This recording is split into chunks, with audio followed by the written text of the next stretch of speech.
Station पे चले जाओ।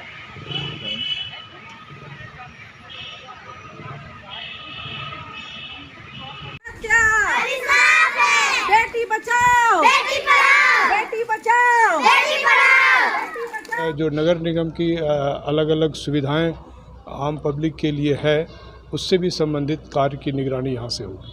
Thank you sir. लैंगिक हिंसा के विरुद्ध अंतर्राष्ट्रीय महिला जागरूकता पखवाड़ा पर निकाली प्रभात फेरी। चानन प्रखंड क्षेत्र अंतर्गत मध्य विद्यालय भनरा में बुधवार 7 दिसंबर 2022 को विद्यालय के प्रधानाध्यापिका कंचन कुमारी के नेतृत्व में विभागीय निर्देशानुसार लैंगिक हिंसा के विरुद्ध अंतर्राष्ट्रीय महिला जागरूकता पखवाड़ा के अंतर्गत प्रभात फेरी निकाली गई तथा विभिन्न प्रकार के नारे लगाकर लोगों को जागरूक किया गया। बता दें कि महिलाओं के प्रति हो रहे विभिन्न प्रकार के शोषण, हिंसा, भ्रूण हत्या, शिक्षा से वंचित रखना, कौशल से वंचित रखना, आने जाने पर पाबंदी, बाल विवाह, दहेज उन्मूलन, नौकरी करने से रोकना, कार्यस्थल या घर के बाहर लैंगिक प्रताड़ना देना, घरेलू हिंसा, तेजाब फेंकना, बलात्कार, जबरदस्ती शादी कराना, अपहरण, बेटी नहीं पैदा होने तो जवाब देना, मनोवैज्ञानिक जेंडर आधारित भेदभाव को समझना आदि शिकार होने को लेकर लैंगिक हिंसा के विरुद्ध प्रभात फेरी निकालकर जागरूक किया गया। तत्पश्चात विद्यालय के बच्चे द्वारा हिंसा, भाषण, निबंध, चित्रांकन आदि का प्रतियोगिता आयोजित की गई। Beti Bachao Beti Padhao, Beti Bachao Beti Padhao, Beti Padhao Beti Padhao, Beti Padhao Beti Padhao. DIG Vivekananda police line में बन रहे स्मार्ट सिटी के तहत भवन का किया निरीक्षण। DIG Vivekananda Bhagalpur police line में स्मार्ट सिटी के तहत बन रहे भवन का निरीक्षण किया। 5 मंजिली भवन में कंपनी के द्वारा किए जा रहे कार्यों का निरीक्षण किया। इस दौरान उन्होंने बारीकी से भवन में किए जा रहे कार्यों को देखा। वहीं इस भवन में कंट्रोल रूम बनाया जाना है, जिसमें शहर में लगे सीसीटीवी कैमरे और ट्रैफिक सिग्नल का कंट्रोल रूम यहाँ पर बनाया जाना है। वहीं स्मार्ट सिटी का कार्यालय भी इसी भवन में बनना है। पुलिस उप महानिरीक्षक ने बताया कि स्मार्ट सिटी योजना के अंतर्गत चल रहे भवन के कार्य को मार्च तक कर लिया जाएगा। उन्होंने बताया कि कंट्रोल रूम खुल जाने के बाद शहर में मोटरसाइकिल चोरी और ट्रैफिक उल्लंघन करने वालों का ई चालान भी यहां से कट जाएगा। वहीं निरीक्षण के बाद उन्होंने चल रहे कार्यों पर कहा कि काम तेज गति से चल रहा है और इसके बन जाने के बाद जहां पुलिस प्रशासन को सहूलियत मिलेगी, उसके साथ ही ट्रैफिक उल्लंघन करने वाले लोगों पर ई चालान के जरिए फाइन वसूलने में पुलिस को मदद मिलेगी। स्मार्ट सिटी प्रोजेक्ट के तहत जो कंट्रोल रूम बन रहा है, इसी का अपडेट लेने के लिए मैं यहाँ आया था और इस संबंध में जो कंपनी है उनके एमडी हैं मिस्टर अमित और भी उनकी पूरी टीम यहाँ पर है। उनके साथ मैंने सभी 5 तलों का भ्रमण किया है और जो कार्य यहाँ किए जा रहे हैं इसकी जानकारी ली और काफ़ी तेज़ी से ये काम कर रहे हैं और इन्होंने जैसा कि बताया है मार्च 2023 तक में ये काम पूरा कर लेंगे। और ऑलरेडी इस योजना के तहत कई सारे काम हो रहे हैं जो भागलपुर को एक नई दिशा देगा।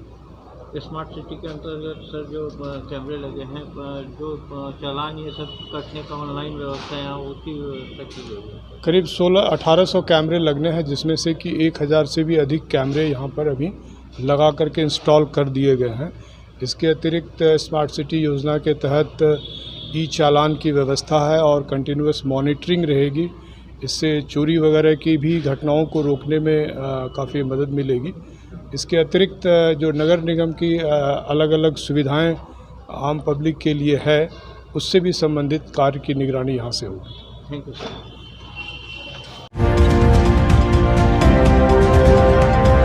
बटसार बरनचक सड़क से धोरैया पुलिस ने भारी मात्रा में किया शराब बरामद, 2 तस्कर गिरफ्तार।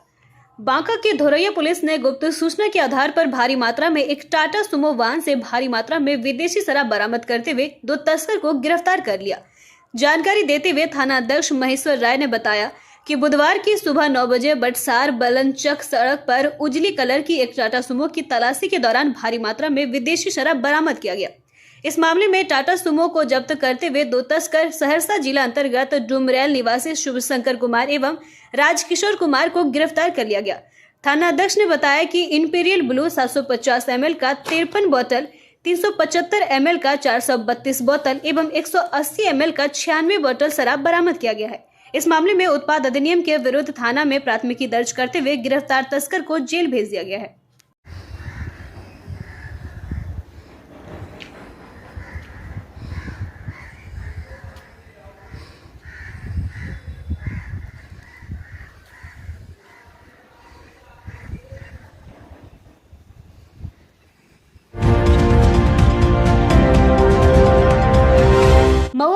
धनकुंड थाना की पुलिस ने आर्म्स एक्ट के आरोपी को किया गिरफ्तार। धनकुंड थाना पुलिस ने इसी थाना से जुड़े आर्म्स एक्ट के आरोपी महुआ गांव निवासी राजेंद्र सिंह को मंगलवार को उसके घर से गिरफ्तार कर लिया। गुप्त सूचना के आधार पर थाना अध्यक्ष मंटू कुमार के नेतृत्व में धनकुंड पुलिस ने रविवार को आरोपी के घर से 2 देसी कट्टा, 1 जिंदा कारतूस तथा 7 गोली का खोखा बरामद किया था। तब गृह स्वामी राजेश सिंह फरार होने में कामयाब रहा था। थाना अध्यक्ष मंटू कुमार ने बताया कि गिरफ्तार आरोपी को बुधवार को न्यायिक हिरासत में जेल भेज दिया जाएगा।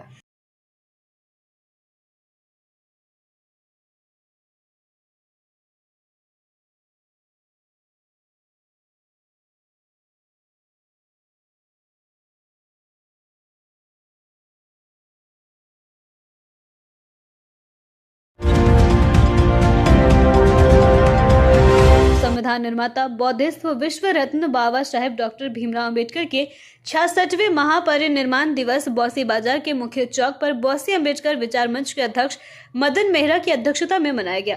इस अवसर पर उन्होंने कहा, बाबा साहेब डॉक्टर भीमराव अंबेडकर का जीवन सामाजिक न्याय और दबे कुचले वंचित वर्ग के उदार के रूप में बीता। इनके मार्ग पर चलने की आम जनों को आवश्यकता है। इस अवसर पर अंबेडकर विचार मंच के अनेकों सदस्य उपस्थित हुए और हर्षोल्लास के साथ माल्यार्पण एवं पुष्पांजलि अर्पित की गई।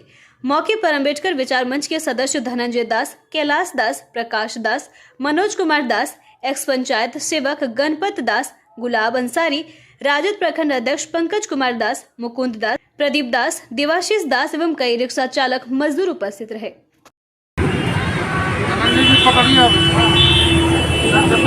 इधर से होगा, एक आदमी उधर से होगा। बाबा साहब अमर रहे, बाबा साहब अमर रहे। तिलका मांझी भागलपुर विश्वविद्यालय के गांधी विचार विभाग में 2 दिवसीय राष्ट्रीय संगोष्ठी का आयोजन किया गया है, जिसका उद्घाटन आज विश्वविद्यालय के अधिकारियों और गांधी विचार विभाग के विभागाध्यक्ष ने दीप प्रज्वलित कर कार्यक्रम की शुरुआत की। संगोष्ठी का विषय रखा गया है समकालीन भारत और गांधी के मार्ग, जिसमें आज के भारत में किस प्रकार की चुनौतियां हैं और गांधी के मार्ग पर चलकर इसका किस प्रकार से निदान किया जा सकता है, इस पर परिचर्चा की जाएगी। संगोष्ठी में देश के विभिन्न विश्वविद्यालय से विद्वान इस विषय पर चर्चा करने के लिए पहुंचे हुए हैं। वहीं 70 से ज्यादा आलेख भी आए हैं, जिन्हें शोधार्थी छात्र पढ़ेंगे भी। वहीं कल पद्मश्री डॉक्टर रामजी सिंह को सम्मानित भी किया जाएगा। संगोष्ठी के दौरान काफी संख्या में छात्र छात्राएं मौजूद हैं।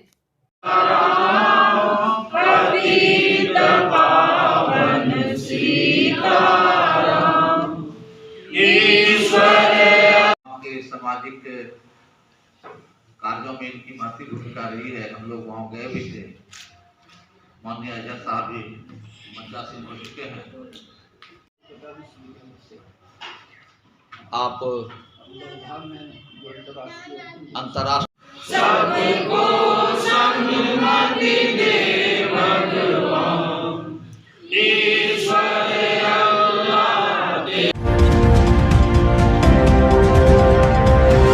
मधुबनी में कृषि पदाधिकारी के साथ एसडीओ के द्वारा मारपीट किए जाने के बाद जिले के कृषि पदाधिकारी इसके इलाके में विरोध कर धरने पर बैठ गए हैं। कृषि भवन के सामने ज्वाइंट डायरेक्टर सहित कृषि विभाग के पदाधिकारी अनिश्चितकालीन धरने पर बैठ गए हैं। इन लोगों का कहना है कि जब तक एसडीओ को बर्खास्त नहीं किया जाएगा तब तक धरना जारी रहेगा। धरने पर बैठे लोगों का कहना है कि डांट फटकार की बात होती तो अलग थी, लेकिन अधिकारी के द्वारा एक अधिकारी को पीटना कहीं से न्यायोचित नहीं है और इस पर जब तक बिहार सरकार कार्रवाई नहीं करती तब तक यह आंदोलन चलता रहेगा। वहीं एसडीओ के खिलाफ धरने पर बैठे लोग विरोध में जमकर नारेबाजी भी कर रहे हैं।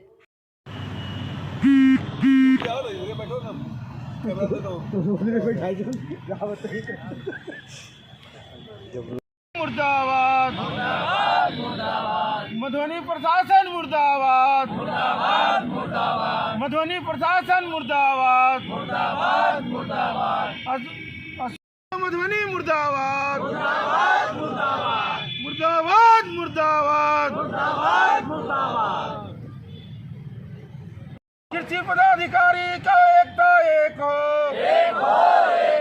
मधुबनी जिला प्रशासन मुर्दाबाद, अश्विनी कुमार। एसडीओ मधुबनी के द्वारा जो कृषि पदाधिकारी पर अत्याचार किया गया है, उसके विरोध में हम लोग यहाँ सब इकट्ठे हुए हैं। बिहार के सभी प्रमंडल के सभी जिलों के कृषि पदाधिकारी एवं कर्मी धरना पे बैठे हुए हैं। हम लोग भी धरना पर बैठे हुए हैं। हम लोग काम का बहिष्कार कर रहे हैं और हम लोग को न्याय चाहिए। जब तक एसडीओ को बर्खास्त नहीं किया जाता है तब तक हम लोग काम पर नहीं लौटेंगे। हम लोग अपना न्याय के लिए हम लोग सतत प्रयत्न करते रहेंगे। इस तरह से एक अधिकारी द्वारा दूसरे अधिकारी पर हाथापाई की बात सामने आती है, कहाँ तक इससे सही मान रहा है? ये तो जांच की विषय है, ये तो जांच करने के बाद ही पता चलेगा। लेकिन वहाँ का हमको जहाँ तक हम लोग को जानकारी मिला है कि वहाँ के प्रशासन जो है इस पर ये कर रहे हैं, इसमें कुछ गड़बड़ी कर रहे हैं। लेकिन जब तक इस पर निष्पक्ष न्याय नहीं होगा तो तब तक इसका कोई हम लोग को रिजल्ट प्राप्त नहीं होगा। आप लोग क्या मांग कर रहे हैं? हम लोग मांग कर रहे हैं कि वो जो एसडीओ है उसको बर्खास्त किया जाए। उन्होंने ऐसा गलत काम किया है। आप किसी पदाधिकारी को, किसी आदमी को या किसी कर्मी को आप मार नहीं सकते हैं। आप मुंह से को जो कुछ कहना है कहिए, लेकिन आप मार नहीं सकते हैं। लेकिन उन्होंने ऐसा घिनौना काम किया है। हम लोग को न्याय चाहिए। नाम बताइए अपना। Arun Kumar, joint director, Bhagalpur.